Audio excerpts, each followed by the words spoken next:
الحمد لله نحمده ونستعينه ونستغفره ونؤمن به ونتوكل عليه ونعوذ بالله من شرور أنفسنا ومن سيئات أعمالنا من يهده الله فلا مضل له ومن يضلله فلا هادي له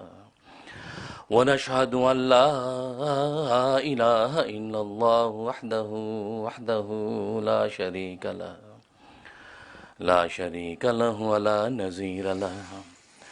ولا مثل له ولا مثال له ونشهد أن سيدنا وسندنا وشفيعنا وشفيع أمرنا وحبيبنا وحبيب ربنا ومولانا محمدا عبده ورسوله أرسله الله إلى كافة للناس بشيرا ونذيرا وداعيا إلى الله بإذنه وسراجا منيرا أما بعد فأعوذ بالله من الشيطان الرجيم بسم الله الرحمن الرحيم ولا تقولوا لمن يقتل في سبيل الله أموات بل أحياء ولكن لا تشعرون وقال تعالى في مقام آخر ولا تحسبن الذين قتلوا في سبيل الله أمواتا بل أحياء عند ربهم يرزقون صدق اللہ۔ بزرگان محترم، برادران عزیز اور میری اسلامی بہنیں، اللہ تبارک و تعالی نے بقا اور عدم بقا کے اعتبار سے انسان پر دو حالتیں طاری کر رکھی ہیں۔ ایک حیات کی حالت ہے اور دوسری ممات کی حالت ہے۔ یا تو یہ انسان زندہ نظر آتا ہے یا یہ انسان مردہ پایا جاتا ہے۔ ان دو حالتوں کے سوا کوئی تیسری حالت نہیں ہے۔ گویا کہ یہ قضیہ مانت الجمع بھی ہے، یعنی ایسا بھی نہیں ہو سکتا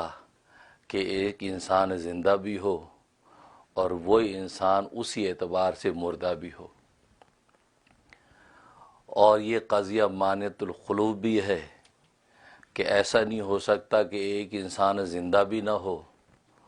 اور اسی اعتبار سے وہ انسان مردہ بھی نہ ہو۔ گویا کہ یہ قضیہ حقیقیہ ہے کہ نہ تو دونوں جمع ہو سکتے ہیں کہ ایک انسان زندہ بھی ہے اور مردہ بھی ہے، اور نہ دونوں مرتفع ہو سکتے ہیں کہ ایک انسان نہ زندہ ہو نہ مردہ ہو، بلکہ دونوں میں سے کوئی ایک حالت اس انسان پر طاری ہوگی۔ اور پھر اللہ تبارک و تعالی نے ان دونوں میں سے ہر ایک کی دو قسمیں رکھی ہیں۔ ایک حیات محمود رکھی ہے، پسندیدہ رکھی ہے، اچھی حیات رکھی ہے، اور محمود اور اچھی حیات اللہ تبارک و تعالی کی رحمت ہے۔ اور ایک حیات مذموم رکھی ہے، بری حیات ہے، بری زندگی ہے، گویا کہ وہ زندگی اللہ تبارک و تعالی کی ایک لعنت ہے۔ تو گویا کہ حیات محمود بھی ہوتی ہے اور حیات مذموم بھی ہوتی ہے۔ پھر موت کی بھی دو قسمیں ہیں کہ ایک موت محمود ہوتی ہے، اچھی اور پسندیدہ ہوتی ہے، قابل رشک ہوتی ہے، وہ اللہ تبارک و تعالی کی عظیم رحمت اور رافت ہوتی ہے۔ اور ایک موت لعنت ہے، مذموم ہے، بری ہے، گویا کہ وہ نشان عبرت ہے۔ تو گویا کہ حیات اور موت کبھی محمود ہے اور کبھی مذموم ہے۔ اور عقل و دانش کی دنیا میں حیات اسے کہتے ہیں کہ جب جسم اور روح آپس میں متصل رہتے ہیں، ان دونوں کا آپس میں اتصال رہتا ہے، تو گویا کہ یہ انسان زندہ ہے، اور اگر ان دونوں کا انفکاک ہو جائے، جسم اور روح ایک دوسرے سے منقطع ہو جائیں، تو عقل و دانش اس کو موت کہتی ہے کہ یہ انسان مر گیا ہے، کہ اس کے جسم سے روح نکل گئی ہے۔ لیکن عجیب بات یہ ہے کہ معرفت و صداقت کی دنیا میں ایک حیات ایسی ہے کہ جو عقل و دانش کی دنیا میں تو موت ہے، لیکن معرفت و صداقت کی زبان میں اس کو حیات کہتے ہیں۔ جیسے شہید کی موت، شہید کی موت معرفت و صداقت کی زبان میں تو وہ حیات ہے، اور حیات جاویدانی ہے، ایسی حیات ہے کہ جو دنیا کے اندر چلتے پھرتے انسانوں کو بھی ایسی حیات حاصل نہیں ہے کہ جیسی حیات اللہ تبارک و تعالی اس شہید کو عطا کر دیتے۔ لیکن عقل و دانش کی دنیا میں، مشاہدہ اور نظر کی دنیا میں موت ہے، اس لیے کہ شہید کے دنیا میں ٹکڑے ٹکڑے ہو گئے، وہ تو فنا ہو گیا، اس کی تو خون کی جو ہے وہ ندیاں بہہ گئی ہیں، اس کے اندر تو نہ دیکھنے والی آنکھ باقی ہے، نہ سننے والے کان باقی ہیں، نہ بولنے والی زبان باقی ہے، نہ اٹھنے والے ہاتھ باقی ہیں، نہ چلنے والے پاؤں باقی ہیں، وہ تو کچھ بھی نہیں رہا۔ تو عقل و دانش اور مشاہدہ اور نظر کہتی یہ مر چکا ہے، لیکن معرفت و صداقت کہتی نہیں، اس کو تو ایسی حیات اللہ تبارک و تعالی نے عطا کر دی ہے کہ ایسی حیات اس وقت بھی اس کو حاصل نہیں تھی کہ جس وقت عقل و دانش اس کو زندہ کہتی تھی، عقل و دانش اس کو زندہ کہتی تھی، ایسی حیات تو اس وقت بھی اس کو حاصل نہیں تھی۔ کیوں؟ اس لیے کہ خود رب کائنات نے یہ اعلان کر دیا کہ جو میرے راستے میں شہید کر دیا گیا ہے، وَلَا تَقُولُوا لِمَنْ يُقْتَلُ فِي سَبِيلِ اللَّهِ أَمْوَاتٌ، کہ اللہ کے راستے کے اندر جو قتل کر دیے گئے، ٹکڑے ٹکڑے کر دیے گئے، شہید کر دیے گئے ہیں، تم اپنے زبانوں پر پہرا لگا لو، تم ان کو مردہ نہ کہنا، تم ان کو مردہ نہیں کہہ سکتے ہو۔ بھئی ہمیں تو مردہ نظر آتے ہیں، ہماری عقل و دانش مشاہدہ نظر تو اس کو مردہ کہہ رہی ہے، وہ تو اب ہماری بات کا جواب نہیں دیتے ہیں، ان کی تو آنکھیں ہمیں دیکھ نہیں پاتی ہیں، ان کے کان تو ہمیں سن نہیں پاتے ہیں، ان کی زبان تو اب بول نہیں پاتی ہے۔ فرمایا نہیں، وَلَٰكِن لَا تَشْعُرُونَ، اصل میں تمہیں اس کا شعور نہیں ہے، ان کو ہم نے جو زبان دی اس کا تم شعور ہی نہیں رکھتے، ان کو ہم نے جو سماعت دے دی اس کا تم شعور ہی نہیں رکھتے، ان کو ہم نے جو بینائی دے دی ہے، جو گویائی دے دی ہے، اس تک تمہارا شعور عروج و بلندی پکڑ ہی نہیں سکتا۔ وہ شہید ہے۔ تو دیکھیے عقل و دانش شہید کو موت کہہ رہی ہے، لیکن معرفت و صداقت اس کو حیات کہہ رہی ہے کہ یہ شہید زندہ ہے۔ اور نہ صرف زبان پر پہرا بلکہ گمان پر بھی پہرا لگا دیا، وَلَا تَحْسَبَنَّ الَّذِينَ قُتِلُوا فِي سَبِيلِ اللَّهِ أَمْوَاتًا، تمہیں گمان کرنے کی بھی اجازت نہیں ہے، تو اپنے دل کے اندر یہ سوچنا بھی نہیں کہ یہ مر چکا ہے، یہ مرا نہیں، یہ زندہ ہے۔ وَلَا تَحْسَبَنَّ الَّذِينَ، تم گمان بھی نہیں کرنا ان لوگوں کے بارے میں جو اللہ کے راستے میں شہید کر دیے گئے کہ یہ مردہ ہے، نہیں، بل احیاء، بلکہ وہ زندہ ہیں، عند ربہم یرزقون، ان کے رب کی طرف سے ان کو رزق دیا جاتا ہے۔ تم کھاتے ہو وہ بھی کھاتے ہیں، تم پیتے ہو وہ بھی پیتے ہیں، تم سوتے ہو وہ بھی سوتے ہیں، تم جاگتے ہو وہ بھی جاگتے ہیں، تم تو رزق ہی دنیا کا مٹی سے بنا ہوا رزق کھاتے ہو، وہاں تو رب کائنات ان کو اپنی جنت سے رزق عطا کرتے ہیں۔ دیکھیے یہ کیسی حیات ملی، کیسی حیات ملی کہ زبان پر بھی پہرا اور گمان پر بھی پہرا کہ تمہیں شہید کو مردہ کہنے کی اجازت نہیں ہے، اس کو تم شہید کہہ کر پکارو گے، تم اس کو میت و مردہ نہیں کہو گے۔ اور ایک موت ایسی ہے کہ عقل و دانش تو اس کو حیات کہتی ہے کہ یہ زندہ ہے، لیکن معرفت و صداقت کہتی یہ مر چکا ہے، یہ موت ہی موت ہے، یہ موت کی گھاٹ اتر چکا ہے، یہاں حیات کا کوئی شائبہ نہیں ہے۔ وہ کافر کی موت، یہ کافر کی حیات، مشرک کی حیات، یہ عقل و دانش اور مشاہدہ و نظر کہتے کہ یہ کفار زندہ ہیں، یہ مشرکین زندہ ہیں، بتوں کے سامنے سجدہ دینے والے زندہ ہیں، درختوں کی پوجا پاٹ کرنے والے زندہ ہیں، گو ماتا کو پوجنے والے زندہ ہیں، یہ دریاؤں کے روانیوں کے دیوتا ماننے والے زندہ ہیں، آسمان کے ستاروں کو دیوتا ماننے والے زندہ ہیں، آسمان کے سورج کو خدا اور دیوتا ماننے والے زندہ ہیں، چاند کے سامنے سجدہ کرنے والے زندہ ہیں، ملائکوں کو خدا کی بیٹیاں کہنے والے زندہ ہیں۔ عقل و دانش اور مشاہدہ اور عقل تو کہتی ہے کہ یہ زندہ ہیں، لیکن معرفت و صداقت کہتی یہ سارے کے سارے مردہ ہیں، یہ زندہ نہیں ہے۔ تم کہتے ہو کہ یہ چلتے ہیں تو اس لیے زندہ ہیں، تم کہتے ہو یہ بولتے ہیں اس لیے زندہ ہے، تم کہتے ہو یہ سنتے ہیں اس لیے زندہ ہے، تم کہتے ہو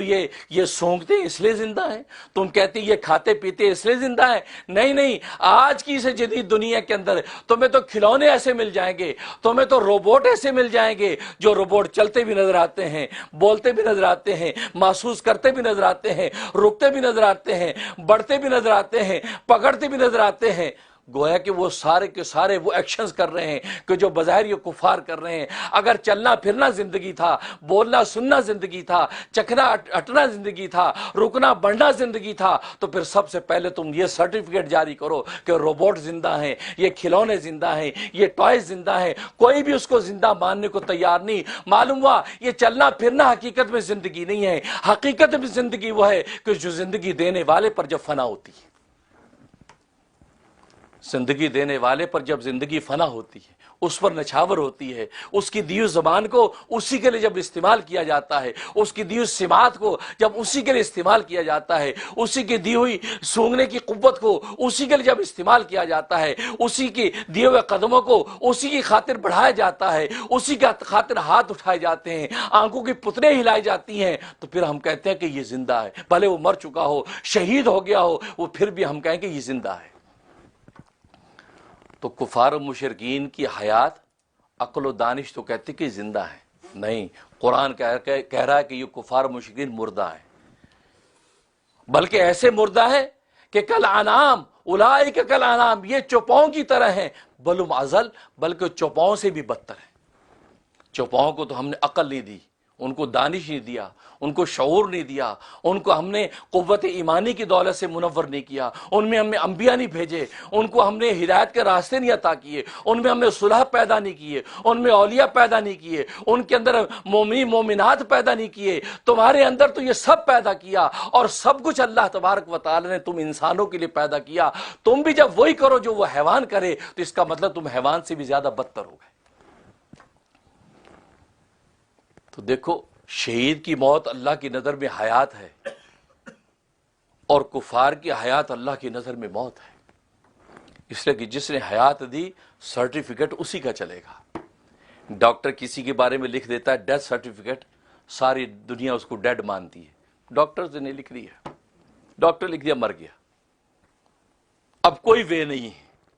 اللہ اکبر، ڈاکٹر حیات دینے والا نہیں ہے، وہ تو موت کی خبر دینے والا ہے۔ اور جس ذات نے حیات انسانوں کو بانٹی ہے، وہ خود کہہ رہا ہے کہ کان کھول کے سن لو، یہ کفار جو چلتے پھرتے نظر آتے ہیں، جو یہ مملوک ہو کر اپنے مالک کو پہچانتے نہیں ہیں، یہ مرزوق ہو کر اپنے رازق کا پتہ نہیں ڈھونڈتے ہیں، یہ مخلوق ہو کر اپنے خالق کو نہیں جانتے ہیں، آسمان کو تسخیر کرتے ہیں، زمینوں کو مسخر کرتے ہیں، دریاؤں میں مچھلیوں کی طرح تیرتے نظر آتے ہیں، فضاؤں میں پرندوں کی طرح اڑتے نظر آتے ہیں، سائنس ٹیکنالوجی کی بام عروج پر پہنچتے چلے نظر آتے ہیں، لیکن جب اپنے خدا کو نہیں پہچانتے تو ہمارے نزدیک ان کی زندگی زندگی نہیں بلکہ بدترین موت ہے۔ اور شہید، اللہ اکبر، جس کی زندگی سعادت کی تھی اور جس کی موت شہادت کی تھی، اللہ کہتا ہے کہ یہ زندہ ہے، اور ایسے زندہ ہے کہ تمہاری زندگی کی میں ضمانت نہیں دیتا، یہ چلتے پھرتے بیٹھے اٹھے انسانوں کی زندگی کی ضمانت نہیں دیتا، میں ان شہیدوں کی زندگی کی ضمانت دیتا ہوں۔ وَلَا تَقُولُوا لِمَنْ يُقْتَلُ فِي سَبِيلِ اللَّهِ أَمْوَاتٌ وَلَا تَحْسَبَنَّ الَّذِينَ قُتِلُوا فِي سَبِيلِ اللَّهِ أَمْوَاتًا، میں ان کی ضمانت دیتا ہوں کہ شہید زندہ ہے۔ جب خود حیات دینے والا، موت دینے والا، حیات موت پیدا کرنے والا، الذی خلق الموت والحیات لیبلوکم ایکم احسن عملا، میں خود تمہیں جب یہ کہہ رہا ہوں کہ یہ موت حیات ہے اور یہ حیات موت ہے، اب اس سے بڑا سرٹیفکیٹ اور سند تمہیں کیا چاہیے؟ اب ساری انسانی اس کو ماننا ہے۔ اور ابتدائے آفرینے سے یہ موت و حیات کا سلسلہ چلا آتا ہے، کوئی مرتا ہے کوئی جیتا ہے، کوئی مرتا ہے کوئی جیتا ہے، کوئی مرتا ہے کوئی جیتا ہے، یہ سلسلہ چلا آتا ہے، اور پھر کوئی سعادت کی زندگی گزار کر شہادت کی موت حاصل کرتا ہے۔ انبیاء شہید ہوتے ہیں، اولیاء شہید ہوتے ہیں، صلح شہید ہوتے ہیں، عام مومنین مومنات جام شہادت جو نوش فرماتے ہیں، یہ سلسلہ چلا آ رہا ہے۔ اور سب سے پہلا شہید اول کون تھا؟ شہید اول میرا اور تمہارا بابا آدم کا بیٹا حابیل، یہ شہید اول، کائنات کا پہلا شہید حابیل تھا، جس کو شہید کرنے والوں کو غیر نہیں تھا، اس کو شہید کرنے والا خود اس کا سگا بھائی قابیل تھا۔ اللہ اکبر! اللہ نے ابتدائے آفرینس کا پہلا قتل بتا دیا کہ تم بھائی بھائی کے رشتے کو کیا سمجھتے ہو، بڑا سٹرونگ سمجھتے ہو، بڑا مضبوط سمجھتے ہو، اس سے بڑا مضبوط رشتہ کوئی سمجھتے نہیں ہو۔ میں تمہیں بتاتا ہوں، کائنات کا پہلا قاتل بھی بھائی اور کائنات کا پہلا مقتول اسی کا سگا بھائی۔ قرآن کے اندر اللہ سند جاری کر دی، امر بنا دیا قیامت تک کے لیے انسان دیکھیں، ارے سگے بھائی نے سگے بھائی کو قتل کر دیا۔ آج اگر سگا بھائی سگے بھائی کو قتل کرے تو تمہیں تعجب نہیں ہونا چاہیے، اس وقت تو صرف دو ہی بھائی تھے، اس وقت تو دو ہی بھائی تھے، کوئی تیسرا انسان بھی نظر نہیں آتا تھا۔ قابیل نے حابیل کو قتل کر دیا، یہاں تک کہ تنہائی اور خلوت کا عالم یہ ہے کہ اس حابیل کو دفنانے کا طریقہ بھی نہیں آتا۔ وہاں اس کو کوئی انسان بھی میسر نہیں ہے کہ جو اس کو طریقہ بتا دے کہ یار اس کو دفنانا کیسے۔ اللہ تبارک و تعالی نے کوا بھیج دیا، غراب، ایک کوے نے آ کے طریقہ بتایا، جس کوے کو آپ کہتے ہیں کہ وہ بڑا منحوس پرندہ ہے، برا پرندہ ہے، وہی کوا آ کے سب سے پہلے شہید کی قبر کا طریقہ بتا رہا ہے، قرآن میں موجود۔ تو پہلا قتل قابیل نے کیا، وہ بابا آدم کا بیٹا، اور پہلا مقتول حابیل ہوا جو بابا آدم کا بیٹا، سگے بھائی نے سگے بھائی کو قتل کیا۔ تو شہید اول حابیل، اس لیے علماء نے لکھا ہے قیامت تک جتنے بھی شہید ہوتے رہیں گے ان شہیدوں کو ان کی اپنی شہادت کا اجر و ثواب بلند مرتبہ تو ملے گا، اس کا اجر و ثواب کا حصہ حابیل کو بھی ملے گا، اس لیے کہ پہلی شہادت اس نے قبول کی۔ اور سگے بھائی سے کہا، بھائی تو مجھے قتل کرنا چاہتا ہے، میں مزاحمت نہیں کروں گا، میں ہاتھ نہیں اٹھاؤں گا، میں تجھے قتل کرنے سے روکوں گا نہیں، میں نے اپنے ہاتھ روک لیے ہیں، تو نے جو کرنا کر لے، اگر اللہ کی رضا اسی میں ہے کہ میری آج موت ہو جائے، میں تیرے ہاتھوں شہید ہو جاؤں، میں تجھ سے کوئی لڑائی نہیں کروں گا۔ حابیل نے ہاتھ باندھ لیے اور قابیل نے اپنی مرضی سے اس کو قتل کر دیا، ورنہ تو زمین پر رینگنے والی چونٹی بھی جان بچانے کے لیے دوڑتی ہے، زمین میں رہنے والا لال بیگ کا کاکروچ بھی جان بچانے کے لیے دوڑتا ہے، حالانکہ اس کو پتہ ہے کہ اس کی جان کی کوئی قیمت نہیں، چیونٹی کی جان کی کوئی قیمت نہیں،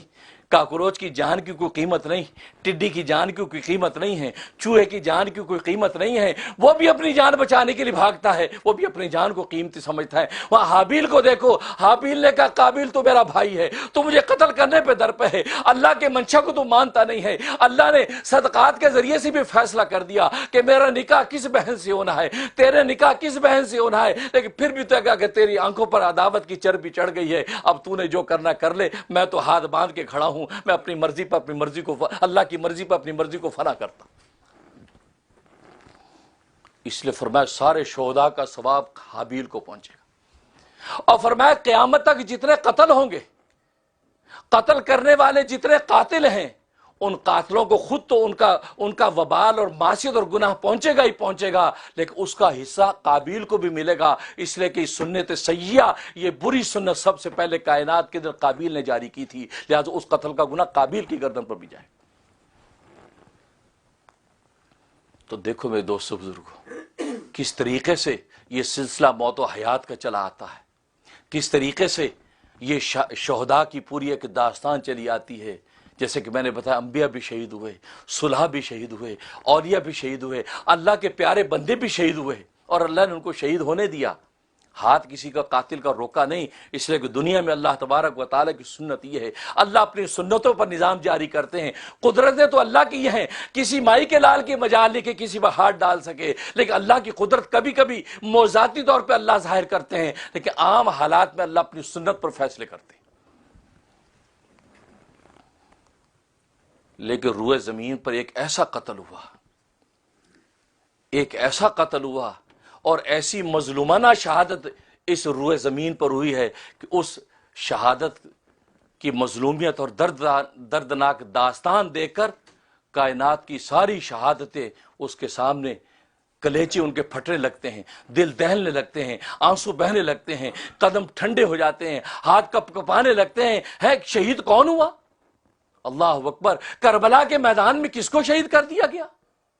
وجہ تخلیق کائنات کہ جس ذات کی خاطر اللہ نے اس کائنات کو بنایا، جس محمد کے اللہ نے آسمان کو بلندیاں دی، جس محمد کے لیے اللہ نے اس زمین کو وسعت دی، جس محمد صلی اللہ علیہ وسلم کے لیے آبشاروں کی روانیاں پیدا کی، دریاؤں کی موجیں پیدا کی، جس کے لیے فضائے ہوائیں بنائی، جس کو کہا کہ اے محمد اگر میں تجھے پیدا نہ کرتا تو اس کائنات کو پیدا نہ کرتا، لولاک لما خلقت الافلاک، اے محمد میں نے چونکہ تجھے پیدا کرنا تھا اس لیے تیری خاطر اس کائنات کو پیدا کیا۔ تکبیر، اللہ اکبر،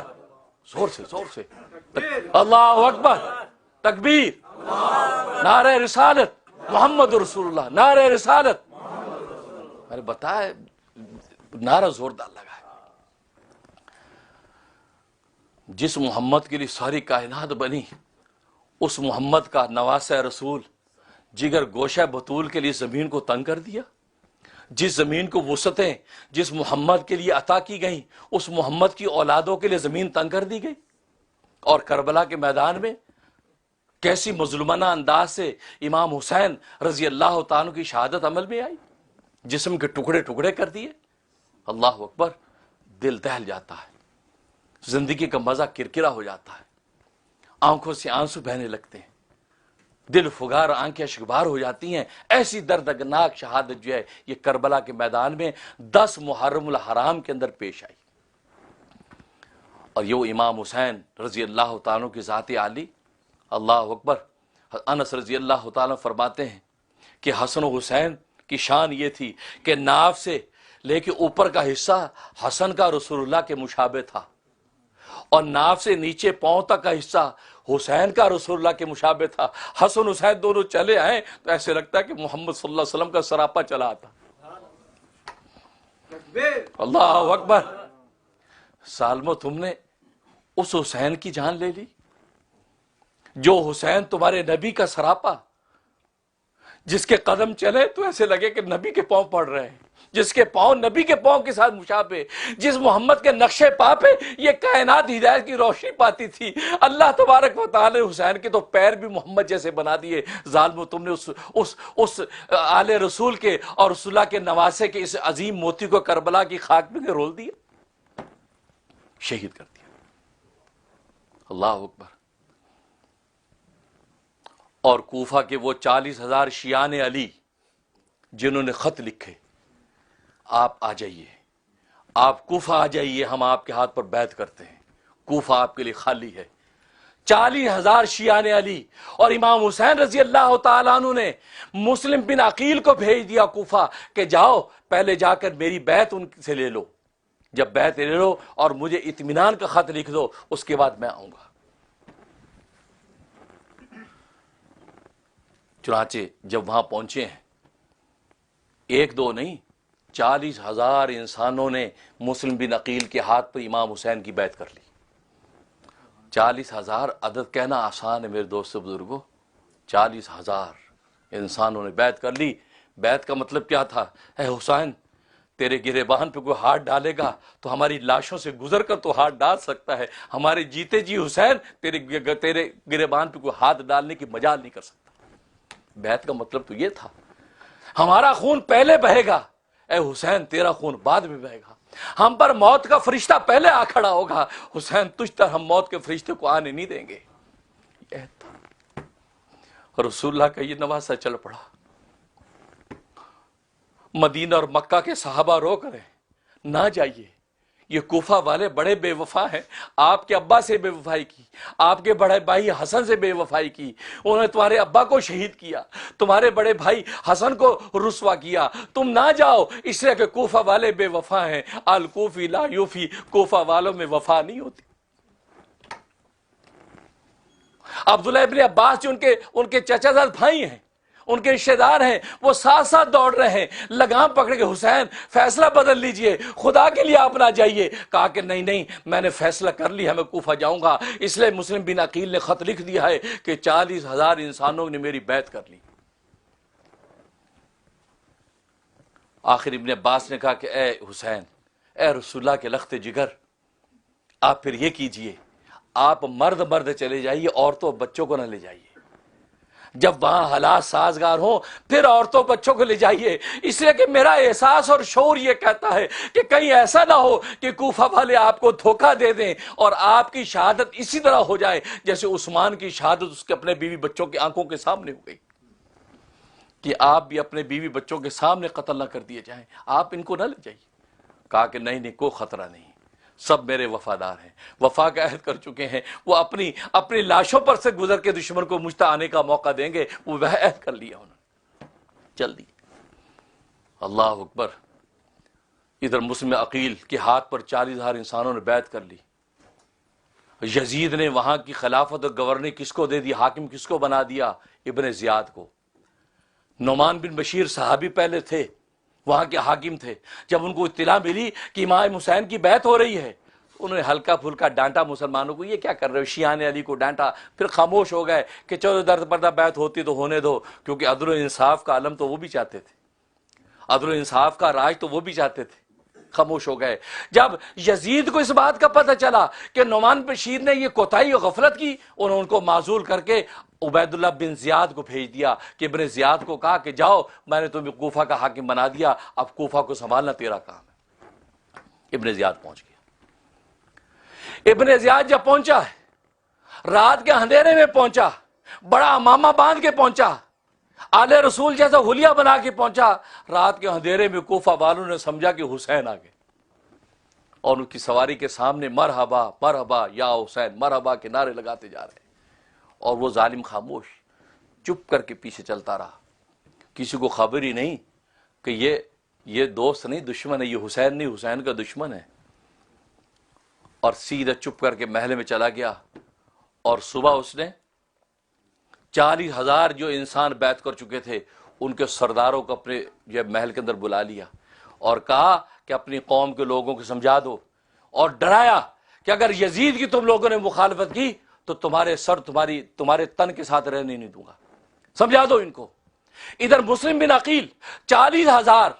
کا شیعان علی کا لشکر لے کر محل کا محاصرہ کر لیا، ابن زیاد کے محل کا محاصرہ۔ ابن زیاد نے سرداروں سے کہا کہ اپنے اپنے قبیلے کے خاندان کے لوگوں کو ڈرا دو، سمجھا دو کہ وہ مسلم بن عقیل کا ساتھ چھوڑ دیں، ورنہ کسی کی زندگی نہیں، موت کی کھاٹ اتار دوں گا۔ اب جناب انہوں نے کہنا شروع کیا،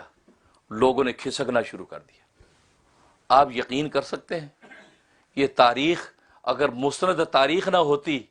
تو شاید آج ہم انکار بھی کر دیتے۔ 40,000 آدمیوں میں ایک آدمی بھی مسلم بن عقیل کے ساتھ باقی نہیں رہا، سارے ساتھ چھوڑ گئے۔ 500 آخر میں رہ گئے تھے، وہ بھی آہستہ آہستہ ساتھ چھوڑ گئے۔ اکیلے مسلم بن عقیل انہوں نے وہاں سے ایک بڑھیا کے گھر میں جا کے پناہ لی، بڑھیا کے گھر میں پناہ لی، پناہ کے لیے جگہ ہی نہیں۔ توف ہے 40,000 کے لشکر پر، خدا کی قسم 40,000 کا لشکر شیعان علی کا، اگر اس میں 40 لوگ بھی سینہ سپر ہو کر کھڑے ہو جاتے اور کہتے کہ ہمارے خون کی ندیوں پہ سے گزر کے ابن زیاد امام حسین تک پہنچے گا، ہماری لاشوں پر سے ابن زیاد حسین تک پہنچے گا، ہم جو اب بیعت کر چکے ہیں، ہم حسین کا ساتھ چھوڑنے والے نہیں ہیں، ہم حسین کے وفادار ہیں، اب وفاداری کا توق ہم نے پہن لیا ہے، اب کوئی مائی کا لال ہمیں حسین کی وفا سے ہٹا نہیں سکتا۔ 40 آدمی بھی اگر یہ کھڑے ہو جاتے اور سینہ سپر ہو جاتے تو خدا کی قسم تو تمہارے ساتھ حالات وہی بنتے جو بدر کے اندر ہوئے تھے۔ بدر میں کیا تھا؟ بدر میں رسول اللہ میدان بدر میں جنگ کرنے نہیں گئے تھے، تبھی تو کوئی جنگ کی تیاری نہیں تھی۔ 313 صحابہ ساتھ تھے، چند تلواریں تھیں، ڈنڈے اور لکڑیاں تھیں، سروں پر رسیاں باندھی ہوئی تھی، 2 گھوڑے تھے، چند اونٹ تھے۔ یہ حالت تھی اس لیے کہ وہ تو ایک قافلے کے سلسلے میں گئے تھے، وہ تو جنگ کرنے گئے نہیں تھے، لیکن وہاں جنگ کے حالات بن گئے۔ 1,000 کا لشکر جو اسلحہ سے مسلح تھا وہ سامنے آ گیا، لیکن صحابہ نے کمال کر دیا، کہا کہ محمد آج تجھے ہم اکیلا نہیں چھوڑیں گے، بھلے ہمارے ہاتھ میں ڈنڈے ہیں، ان کے پاس تلواریں ہیں، ہمارے ہاتھ میں پتھر ہیں، ان کے پاس تیر کمان ہیں، ہمارے سروں پہ رسی بندھی ہوئی ہے، ان کے اوپر زرے ہیں، لیکن محمد آج ہم تیرا ساتھ نہیں چھوڑیں گے، ہماری خون کی ندیاں تو بہہ جائیں گی، ہماری لاشوں پر گزر کے ابو جہل آپ تک پہنچ سکتا تو پہنچے گا، لیکن ہمارے جیتے جی محمد آپ پر کوئی ہاتھ نہیں ڈال سکتا۔ صحابہ نے جب وفا کی وفا کا حق ادا کیا تو میرے دوستوں بزرگوں کیا ہوا؟ اللہ تبارک و تعالیٰ کی رحمت جوش میں آئی، آسمان کے فرشتے بھیج دیے، فرشتوں نے آ کر میدان بدر کے اندر ایسا بازار گرم کیا کہ کفار کی گردنیں زمین کے ساتھ لگا دی، اور اللہ تبارک و تعالیٰ نے 313 صحابہ کو فتح عطا فرمائی۔ اللہ اکبر، اللہ اکبر۔ خدا کی قسم اے شیعان علی، تم میں سے اگر 40 آدمی بھی اسی جذبے کے ساتھ کھڑے ہو جاتے کہ وہ محمد بھی جنگ کرنے نہیں آیا تھا، یہ اس کا نواسا، اس کے جسم کا ٹکڑا، محمد نے زندگی میں کہا حسین میرے جسم کا ٹکڑا ہے، حسین میرا بیٹا ہے، حسن حسین جنت کے پھول ہیں، یہ میری آنکھوں کی ٹھنڈک ہے، میرے دل کے سرور ہیں، اسی محمد کا نواسا حسین آج کربلا کے اندر اکیلا آ گیا، وہ بھی جنگ کرنے نہیں آیا۔ جنگ کرنے کے لیے بیوی بچے ساتھ کوئی نہیں لاتا، وہ بیوی بچے لے کر آیا، وہ تو تمہارے کوفہ میں رہنے کے لیے آیا، تمہیں عدل و انصاف دینے کے لیے آیا، تمہارے اندر جو علی منہاج السنہ خلافت قائم کرنے کے لیے آیا تھا۔ تم بھی اگر خدا کی قسم صحابہ والی وہ شان پیدا کر کے تم بھی سینہ سپر ہو جاتے اور کہتے کہ آج ہمارے خون اور لاشوں پر گزر کر ابن زیاد اس کا لشکر تو حسین تک پہنچ سکتا ہے، ہمارے جیتے جی حسین کا کوئی ہاتھ نہیں ڈال سکتا، تم یہ کرتے تو صحیح خدا کی قسم، تو کیا ہوتا؟ فضائے بدر پیدا کر فرشتے تیری نصرت کو، فضائے بدر پیدا کر فرشتے تیری نصرت کو اتر سکتے ہیں قطار اندر قطار۔ اب بھی اگر تو بدر والی فضا پیدا کر لیتی ہے شیعان علی، تو خدا کی قسم اللہ تبارک و تعالی آج بھی آسمان کے فرشتے کربلا کے میدان میں اتار کے دکھاتے۔ اللہ اب عاجز نہیں ہو گیا تھا کہ بدر کے میدان میں تو اتار دیے اور اب کربلا کے میدان میں فرشتے نہیں بھیج سکتا؟ اللہ عاجز ہو گیا؟ فرشتے اس کے ناقص اور بزدل ہو گئے؟ نہیں، آج بھی اترتا، لیکن اللہ کی سنت یہ ہے کہ وہ دیکھتا کہ انسانوں میں کتنی تاب ہے، اگر ان میں تاب ہے تو اب میں بھیجوں گا، اگر ان میں تاب نہیں، یہ اتنے بزدل ہیں، یہ اپنی حیات کو حیات سمجھتے ہیں، اپنی زندگی کو زندگی سمجھتے ہیں، اس لیے گھروں میں جا کے چھپ گئے، مسلم بن عقیل کا ساتھ چھوڑ دیا، حسین کی جو بیعت کا جو توق پہننا تھا وہ توق پھینک کے چلے گئے، تو اپنی زندگی کو زندگی سمجھتے ہو، اور جو وجہ تخلیق خانات کا نواسا ہے اس کا حیات تمہاری نظر میں حیات نہیں، اس کی بہو بیٹیاں تمہاری نظر میں بہو بیٹیاں نہیں، اس کے معصوم بچے کی زندگی تمہاری نظر میں زندگی نہیں تھی، تم اپنی گھروں کے اندر چھپ گئے اور 40,000 کا لشکر غائب ہو گیا، اور تم نے سمجھا تھا کہ گھر کی 4 دیواری میں گھس جائیں گے تو اب کسی کو پتہ نہیں چلے گا، تاریخ ہمیں دیکھے گی نہیں، جو خدا پتھر کے اندر رزق کھانے والے کیڑے کو چھپنے نہیں دیتا، اپنے پیغمبر سے کہتا ہے پتھر توڑ، ٹوٹتا ہے، پھر پتھر توڑ، ٹوٹتا ہے، پھر پتھر توڑ، ٹوٹتا ہے، 7 پتھروں میں سے ایک کیڑا نکلتا ہے جو سبز پتہ کار۔ اللہ تو اس کیڑے کو چھپنے نہیں دیتا۔ حابیل قابیل کے قتل کو جس نے چھپنے نہ دیا، کہ جہاں کوئی انسان نہیں تھا، ایک وہ تھا، اس کا بھائی تھا، ایک کوا تھا جس نے قبر بنانے کا طریقہ سکھایا، اس کے علاوہ کوئی نہیں تھا، خدا نے اس قابیل کے قتل کو چھپنے نہیں دیا۔ اے شیعان علی، تم نے سمجھا کہ تمہارے یہ جرم چھپ جائے گا؟ تمہارے جرم چھپ نہیں سکتا، قیامت تک نہیں چھپ سکتا۔ اب تم ماتم کرو گے، اب تم رو گے، تم گڑگڑاؤ گے، کیا دنیا یہ سمجھتی ہے تمہارا رونا حسین کے عشق میں ہے، تمہارا رونا حسین کی جدائی میں ہے، تمہارا رونا حسین کی فرقت میں نہیں، خدا کی قسم تمہارا رونا ندامت کا رونا ہے، تمہارا رونا کوتاہی کا رونا ہے، جو کوتاہی تم نے وہاں کر لی، تم نے حسین کا ساتھ نہ دے کر اپنے آپ کو مٹا دیا ہے، اب تمہیں کوئی زندہ کرنے والا کوئی نہیں، یہ تمہارا رونا ماتم کا رونا ہے۔ عقل و دانش اور شریعت اور فطرت تو کہہ دیتی ہے ارے ماتم کرنا حرام، ارے ماتم کرنا جائز نہیں، خدا کی قسم میں ہی کہتا ہوں یہ ماتم حسین کی محبت و عشق میں نہیں ہے، اس کی جدائی و فرقت میں نہیں ہے، یہ اپنی کوتاہی کا رونا ہے، یہ قیامت تک اللہ ان کو اس کی جرم کی سزا دیتے رہیں گے اور یہ روتے رہیں گے، کاش اب حسین کے لیے لڑ لیتے، کاش حسین کے لیے ابن زیاد کا گریبان پکڑ لیتے، کاش خدا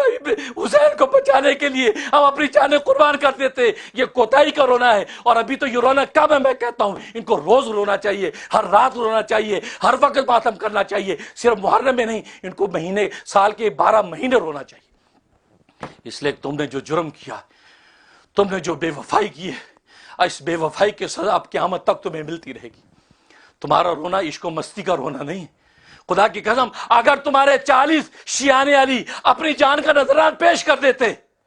اور مسلم بن عقیل کو اکیلا چھوڑتے، 40,000 تو دور کی بات ہے خدا کی قسم، اور وہ جان دے دیتے، پھر حسین پر ہاتھ ڈالا جاتا تو آج تمہارے رونے کو ہم مان لیتے، عقل و دانش تسلیم کر لیتی، اور ہم کہتے کہ ان کا رونا عشق و مستی میں رونا ہے، ان کا رونا حسین کے گنوانے پر رونا ہے، اس لیے کہ یہ بیچارے حسین کے عاشق تھے، انہوں نے خون کے نذرانے پیش کیے تھے، انہوں نے اپنی جانیں دے دی، اپنی لاشوں پہ سے گزر کے ابن زیاد کے لشکر نے حسین پہ ہاتھ ڈالا تھا، انہوں نے اپنی وفا کا حق ادا کر دیا تھا، کوئی بات نہیں۔ آج ان کی نسلیں اگر روتی ہیں تو عشق و مستی میں روتی ہیں، اور عشق و مستی پر عقل و دانش کے قید لاگو نہیں ہوتے، عشق و مستی میں شریعت کے قید لاگو نہیں ہوتے، عاشق دیوانہ وار مرفوع القلم ہوتا ہے، ان عاشقوں کو چھوڑ دو، یہ حسین کی جدائی میں روتے ہیں، اس لیے کہ حسین کے ساتھ وفا کا حق انہوں نے ادا کیا تھا۔ لیکن یاد رکھو آج جو تم ماتم کرتے ہو یہ تمہارے ماتم کا کوئی جواز نہیں، یہ ایک سال میں ایک دفعہ کا جواز نہیں، تمہیں سال کے ایک ایک لمحہ رونا چاہیے، اس لیے تم نے جو جرم کیا ہے، تم نے میرے حسین کو، جو بھولا بھالا حسین جو تمہارے دھوکے میں آیا، جو تمہارے 150 خطوں کو دیکھ کر چل پڑا، یہ سوچ کے چل پڑا کہ مجھے بلاتے ہیں، میرے چاہنے والے ہیں، میرے وفادار ہیں، اس معصوم نے غدار کو وفادار سمجھ لیا، اور تم لوگوں نے ایک ابن زیاد کی آنکھیں دیکھی، ان کی تلوار دیکھی، اس کی تاب دیکھی تو تم گھبرا گئے۔ کیا تمہاری نظر میں حسین کی زندگی نہیں تھی؟ کہ حسین کی اہل اولاد کی زندگی نہیں تھی؟ تمہاری نظر میں اپنی زندگی تھی، تمہاری زندگی متعفن زندگی، عقل و دانش جس کو زندگی کہتی ہے، لیکن میں نے بتایا کہ معرفت و صداقت اس کو موت کہتی ہے، تم تو موت کے اندر بھی موت کا شکار، اور یہ موت، یہ حیات تمہارے لیے لعنت تھی، یہ حیات تمہارے لیے محمود اور اچھی نہیں تھی، بلکہ اللہ تبارک و تعالیٰ کی نافرمانی کا طوق تمہاری گردن میں پڑ گیا۔ آج تم جو ماتم کرتے ہو، نہیں ابھی کم کرتے ہو، زیادہ کرو، اس لیے کہ تم لوگوں نے جو جرم کیا ہے اس جرم کی سزا تمہیں ملتی رہی، اور یہ امت حسین کو نہ بچا سکی۔ اللہ اکبر۔ آج سیریا پر بمباری ہوتی ہے، تمہیں سیریا کے معصوم خونوں پر ترس آتا ہے، عراق پر بمباری ہوتی ہے، عراق کے معصوم خونوں پر ترس آتا ہے، آج افغانستان پر بمباری ہوتی ہے، افغانستان کے معصوم خون پر تمہیں ترس آتا ہے، ہندوستان کے اندر معصوم خون بہتا ہے تمہیں ترس آتا ہے، فلسطین کے اندر معصوم خون بہتا ہے تمہیں ترس آتا ہے۔ کیا ان کا خون حسین کے خون سے زیادہ پاکیزہ تھا؟ کیا ان کا خون حسین کے خون سے زیادہ مقدس تھا؟ کیا ان کا خون، ان بچوں کا خون حسین کے بچوں سے زیادہ پاکیزہ اور مقدس تھا؟ نہیں، اب یہ ہوتا رہے گا، اب تم انتظار کرو، اب یہ ندیاں بہیں گی خون کی، اب توپیں چلیں گی، اب بم برسیں گے، سیریا کے اندر بھی خون خرابہ ہوگا، فلسطین کے اندر بھی خون بہے گا، افغانستان میں بھی خون بہے گا، ہندوستان میں بھی خون بہے گا، اب یہ خون کی ندیاں جاری ہوگی، اس لیے کہ تم نے کائنات کا سب سے جو مقدس خون تھا، اس خون کو جب تم نے اس کی قدر نہیں کی، اس ناقدری کی سزا اس امت کو اب قیامت تک ملتی رہے گی۔ خود امام حسین نے کہا تھا اس کربلا کے سفر میں، اے لوگو تم مجھے قتل کرنے آئے ہو، تم مجھے قتل کرنا چاہتے ہو، یاد رکھو اس روئے زمین پر اس وقت کسی نبی کا براہ راست کوئی نواسا موجود نہیں ہے سوائے میں تمہارے نبی کا براہ راست نواسا ہوں، اس وقت کائنات میں کسی نبی کا کوئی براہ راست نواسا موجود نہیں ہے، اور تم مجھے قتل کر رہے ہو۔ خدا کی قسم اگر عیسائیوں کے پاس عیسیٰ علیہ السلام کا گدھا ہوتا تو قیامت تک وہ گدھے کی خدمت کرتے، میں تو تمہارے نبی کا براہ راست نواسا ہوں، اور تم میرے قتل کے در پہ ہو، میرے خون کے پیاسے ہو رہے ہو،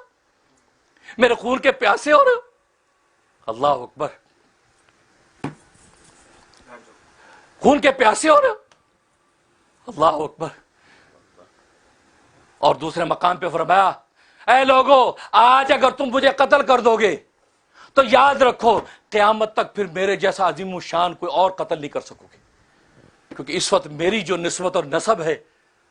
اس نسبت اور نسب کے سامنے اب کسی کی کوئی کمال نہیں ہے، اب میرا نسب و نسب اس وقت کائنات میں سب سے بلند ہے، مجھے اگر قتل کر دیا اب میرے بعد میری شان والا کو اور قتل نہیں ہو سکے گا، کیونکہ کائنات میں میری شان والا اور کو باقی نہیں۔ اللہ اکبر۔ تو اس حسین کو قتل کیا، اب اس امت سے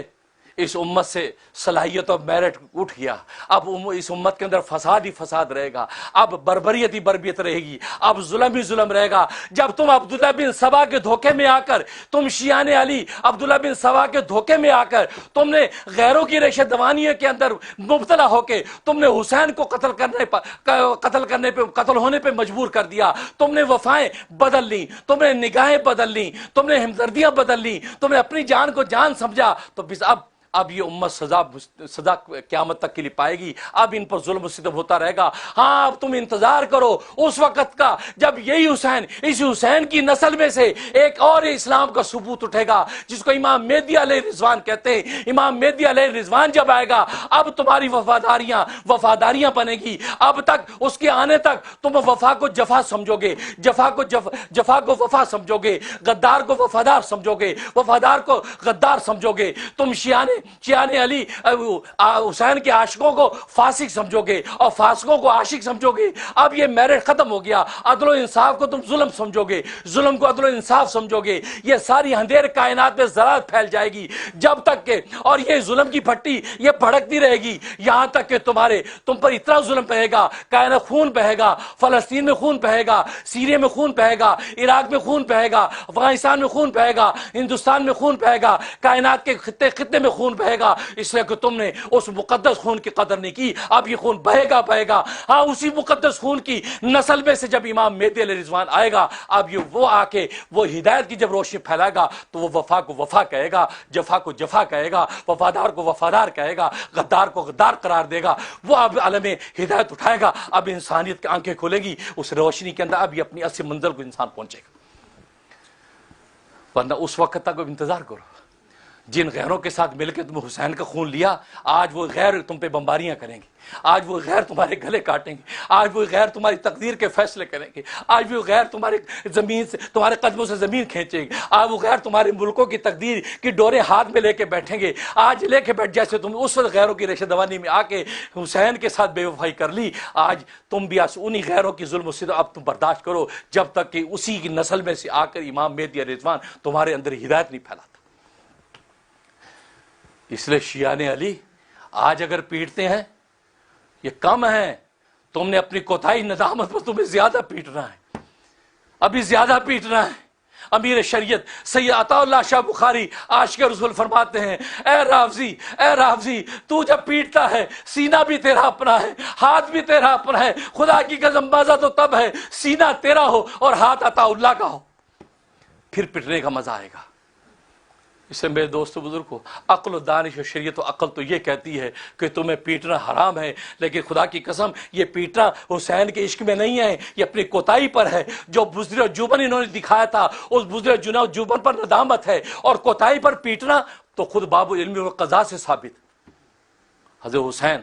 حضرت عثمان غنی رضی اللہ تعالیٰ جب شہید کر دیے گئے, حسن و حسین کو حضرت علی نے ان کے دروازے پر پہرے دار کھڑا کیا تھا, اور دروازے پہ پہرے دار کھڑے ہیں, ان کو پتہ ہی نہیں چلا کہ پیچھے سے دشمن آ کے ان کو شہید بھی کر گیا. حضرت علی آئے تو یہ دروازے پہ کھڑے. حضرت علی تماچے مارے حسن حسین کے منہ پہ کہ تم نے اتنی کوتاہی کی, تمہیں خبر نہیں ہوا کہ پیچھے سے دشمن نقب لگا کے دیوار پھاند کے عثمان کو قتل کر گیا اور تم دروازے پہ کھڑے ہو. یہ غفلت کوتاہی, تمہارا غفلت کوتاہی پہ پٹائی ہونا یہ عین فطرت اور شریعت ہے. تم لوگوں نے غفلت کی تھی شیعان علی, تم لوگوں نے حسین کے خون کی حفاظت نہیں کی, اس کے خاندان کی حفاظت نہیں کی. اب اپنے آپ کو پیٹو, قیامت تک نہیں پیٹو, میں کہتا ہوں اور پیٹو. ایک محرم میں نہیں, سارا سال دن اور رات اپنے آپ کو پیٹو. آگ کے انگاروں پہ چلو, دنیا کے اندر ہی آگ کا مزہ تم چکھو. اس لیے تم نے حسین کے خون کے ساتھ وفا, جس حسین کو رسول چومتے ہیں اور فرماتے ہیں یہ جنت کا پھول ہے, جس حسین کو سینے سے لگاتے ہیں فرماتے ہیں کہ یہ میرا بیٹا ہے, جس کو دیکھ کے آنکھیں ٹھنڈی کرتے ہیں, اور اللہ اکبر, وہ حسین وہ کربلا کے اندر سوار بن کے جا رہا ہے, لیکن دشمنوں نے حملہ کر کے ان کو اس سوار کو نیچے گرا دیا, جبکہ اس سوار کی شان یہ تھی کہ رسول اللہ کی پیٹھ خود اس کے لیے سواری بنی. آپ سواری بنے ہوئے ہیں, حسن حسین حسن اوپر ہے اور آپ ٹہل رہے ہیں. ایک صحابی نے کہا واہ کیا خوب سواری ہے, یعنی رسول اللہ سواری ہیں اور اوپر سوار ہے. فرمایا کیا خوب سواری ہے. رسول اللہ کیا فرمایا, کہا سوار بھی تو خوب ہے. اللہ, سوار بھی تو خوب ہے. میرے دوستوں بزرگو، حقیقت یہ ہے آج ہم اپنے نواسے اور نواسیوں کی محبت سے دلوں کو ٹھنڈا کرتے ہیں، لیکن رسول اللہ کو اپنے نواسوں سے کیا محبت ہوگی؟ چادر میں لپیٹ کے بیٹھ جاتے ہیں اور فرمایا فاطمہ یہ دونوں میرے بیٹے ہیں، حسن حسین میرے بیٹے ہیں، میرا دل کا ٹکڑا ہے۔ ایک مرتبہ رو رہے، رونے کی آواز ہی پہنچی، فاطمہ تو ان کو کیوں ستاتی ہے، یہ تو رو رہے ہیں۔ کہا کہ اے میرے ابا جان، ان کو کھانے کے لیے کچھ چیز ان کے پاس نہیں ہے۔ کہا کہ ہنڈیا میں کیا ہے؟ کہا کہ ہنڈیا میں پانی رکھ دیا ہے، اس کے اندر پتھر رکھ دیے ہیں، بس وہ ابل رہا ہے، تسلی دے رہی ہوں کہ بیٹا کھانا بن رہا ہے، لیکن یہ بھوک سے رو رہے۔ رسول اللہ نے سینے سے لگایا، کہا کہ جب روتے ہیں تو میرا دل روتا ہے، میرا دل دکھتا ہے۔ اے ظالموں، جن کے رونے پہ رسول اللہ کا دل دکھتا ہو، وہ کربلا کے میدان پہ خون بہہ گئے، اور وہ سوار جس سوار پر فخر کرتے تھے وہ زمین بوس کر دیا، وہ عدل و حریت کا امام زمین بوس کر دیا، تہ تہ کر دیا، گردن تن سے جدا کر دی، اور نیزوں اور گھوڑوں کی ٹاپوں سے ان کے جسم کو کچلا جا رہا ہے۔ اللہ اکبر، اللہ اکبر۔ تبھی تو پھر حدیث میں آتا ہے کہ 10 دن تک کائنات کے اندر اندھیرا ہو گیا، بیت المقدس کے ایک ایک پتھر کے اندر تازہ خون ابلنے لگا، 10 دن تک یہ حالت رہی، اور سورج اپنی آب و تاب کے ساتھ 10 دن تک نکلا نہیں، بالکل غمزدہ افسوس زدہ نکلتا ہے، آسمان سیاہ ہو گیا۔ اور کربلا میں جب واقعہ چاش کے وقت میں واقعہ پیش آیا، 10-11 بجے کا وقت، چاش کا روشن وقت، اور لکھا کہ جب یہ واقعہ پیش آیا شہادت کا، اندھیرا چھا گیا، دیکھنے والوں نے دیکھا، اور ایسا اندھیرا چھایا کہ آسمان کے ستارے نظر آنے لگے، آسمان نے غم ملایا، زمین روئی، پتے گڑ گڑائے، کوئی کہ پتھر کے اندر خون ابلا۔ کتنا بڑا قتل آج ہو گیا ہے، اس امت کو خبر ہی نہ ہوئی کہ کیا چیز گنوا بیٹھے، کون سا موتی گنوا بیٹھے۔ بس اب ظلم و بربریت کی بھٹی بنتی چلی جائے گی دنیا، جب تک کہ حسین ہی کی نسل میں سے اس کا ثبوت آ کے یہاں کے عدل و انصاف پیدا نہیں کرے گا۔ اسے میرے دوستو بزرگ، حقیقت یہ ہے کوتاہی ہمیں سے ہوئی، اور یہ شیعان علی، انہوں نے وہ دھوکہ دیا، اور آج تک ان کی قسمت کے اندر رونا باقی، ماتم کرتے رہیں گے، یہ سزا ان کو جرم کی ملتی رہے گی قیامت تک، اسی طرح آگ کے اندر چل کے دنیا کے اندر آگ کا مزہ چکھتے رہیں گے، کیونکہ انہوں نے حسین کے ساتھ وفا نہیں کی، اور حسین بیچارہ اس بھول پن میں کہ میرے عاشق ہیں، وہ آ گیا اور آنے کے بعد مارا گیا۔ اسے میرے دوست بزرگوں، اللہ سے دعا ہے کہ اللہ تبارک و تعالی امام حسین رضی اللہ عنہ کے درجات بلند فرمائے، اور یہ 10 محرم کے موقع ہے، روزہ بھی اس دن رکھیں، 9, 10 کا، 10, 11 کا، اور ایصال ثواب بھی کریں، امام حسین رضی اللہ تعالیٰ کے لیے ایصال ثواب بھی کریں، ان کو ثواب بخشیں، اور ان کے لیے دعائیں کریں، ان کے لیے صدقات کریں، اس لیے کہ اس قربانی کے بعد اسلام کو جو قوت و تابانی ملی ہے، تو اللہ تبارک و تعالی روز بروز اسلام کو اور بلند کرتا جائے گا، اور پھر وہ وقت آ جائے گا کہ لا یبقى علی الارض بیت مدر ولا وبر الا ادخلہ اللہ کلمۃ الاسلام بعزیز و بذل ذلیل، کہ روئے زمین پر اب کوئی کچا اور پکا گھر ایسا باقی نہیں رہے گا مگر اللہ اس میں اسلام کا کلمہ داخل کر کے چھوڑیں گے، بھلے وہ خوشی کے ساتھ لوگ اس کو قبول کریں یا مجبور ہو کر قبول کریں گے، لیکن اب اسلام کا پرچم پوری کائنات کے اندر بلند ہوگا۔ اس لیے کہ شہادت حسین کی طرح کی جب شہادتیں اس کی سینچیں گی اسلام کی اس درخت کو، تو اللہ تبارک و تعالی اس کو تناور درخت بنا کے چھوڑیں گے۔ اللہ تبارک و تعالی عمل کرنے کی توفیق عطا فرمائے۔ وآخر دعوانا الحمدللہ رب العالمین۔